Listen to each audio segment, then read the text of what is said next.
Marvel vs. Capcom returns to the channel this week for another round of crossover combat, this time starring the legendary Street Fighter Ken Masters, a martial arts genius who's about to find himself in one very sticky situation.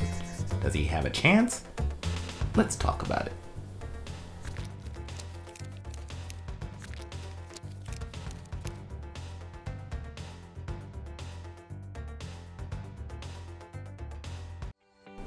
Greetings all, my name is Kontrol. I'm a veteran gamer with a knack for drawing. You're watching the latest in a series of gaming pinup videos, so if you enjoy the show, think about hitting the like button on your way out and subscribe for more. Now I realize the gamers watching this video know full well what I'm talking about when I string the words Marvel vs. Capcom together. My gamers understand that when I say I'm drawing Ken this week, I'm not talking about Barbie's skinny boyfriend. He has appeared in video games, though. I did not buy you that. Well, it got in here somehow. What I was trying to say is the people who watch videos like this strictly for my odd little drawings might have no knowledge at all about the long-running fighting game series Marvel vs. Capcom, and wonder why I'm drawing the most recognizable superhero on planet Earth in a smackdown with some youth karate instructor from California. Which is why in last week's upload, I went into strenuous detail about the amazing history of the Marvel vs. Capcom series of fighting games, a comprehensive video essay so acclaimed, it is currently being transcribed in 78 different languages for worldwide distribution. Pretty impressive for a video with 14 views. Now, it would be an exercise in self-indulgence to rehash the details of that award-winning edification. So, for your viewing pleasure, I will play back the audio and video from last week to bring non-gamers up to speed on today's subject matter.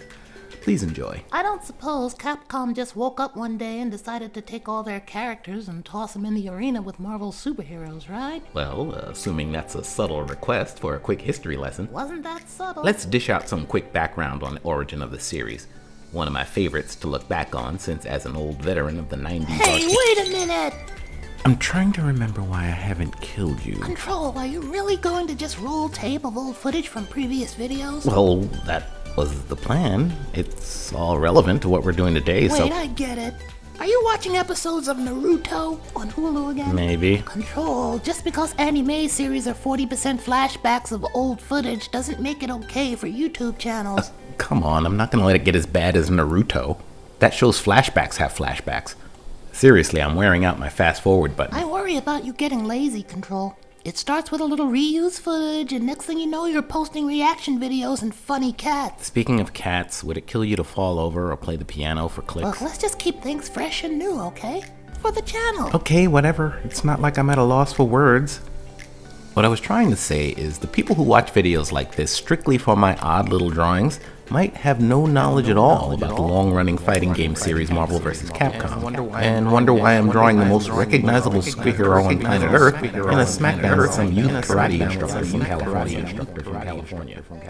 Where's that piano? Okay, so as I said last week in our Wolverine vs. Ryu matchup, the who would win question isn't about how each character performs in the game itself. We're talking about a matchup of each character's abilities within their main story canon, which once again makes the Marvel fighter the more interesting consideration. Spider-Man in particular has not only been around for decades longer than Ken, he's appeared in every form of media that's ever existed, even a Broadway play for Christ's sake. Hundreds, probably thousands of various writers over the years have had a crack at writing Spidey. His assortment of abilities are pretty standard in all appearances. Peter Parker is extremely agile, can cling to surfaces like an insect, Arachnid. and fires sticky webbing from wristbands he wears under his costume. Doesn't Tobey Maguire excrete web fluid right from his very flesh? Yes, but Spider-Man doesn't. He does have spider senses which alert him to general trouble and incoming harm from things like punches and even gunfire, combined with enhanced reflexes. But this ability seems to come and go, as even the great Stan Lee seemed to occasionally forget about it. This is kind of understandable since the full combination of Spider-Man's powers would seem to make him borderline invincible. I mean, how can you combat a guy who knows when every attack is coming and has the superhuman reflexes and agility to avoid them? That's just his defense game.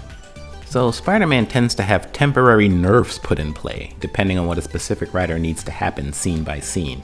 So his spider sense advantage is often conveniently missing, and his once incredibly tough webbing is now essentially tissue paper. only good for detaining grandmothers who forgot to take off their metal back brace at the airport. But is he strong? Listen, bud, he's got radioactive... Yes, Spider-Man is strong, but how strong? See, this is one of the more inconsistently portrayed elements of the character. His very first cartoon series is a show where Spider-Man is about as strong as Bruce Wayne, but catches a falling steel construction beam in the opening credits. Sam Raimi's Spider-Man can catch the falling New York Skytram with one hand while it's full of passengers, a feat of physical power I'd associate with the likes of Thor or the Hulk. But one movie later, and Dr. Octopus is unfazed by this same Spider-Man's punches to his exposed head.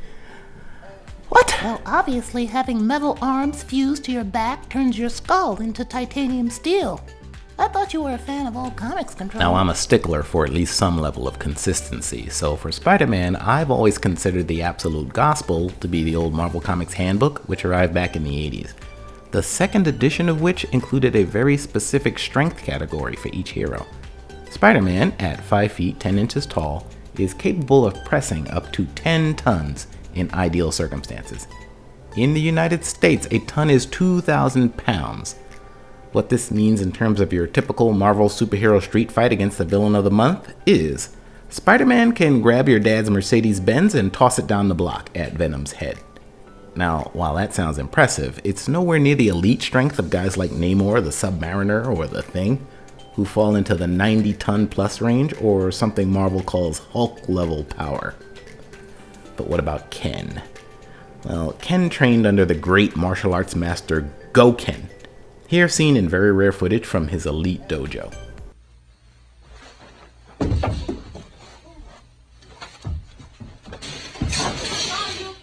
It's as if Grace itself took human form. Capcom has no official strength listing for Ken or any of their characters, but we do have relevant footage of an incident outside of his condo. Apparently his neighbor, Herb McGillicuddy, parked in Ken's reserved spot. Ken had had one too many beers and, well...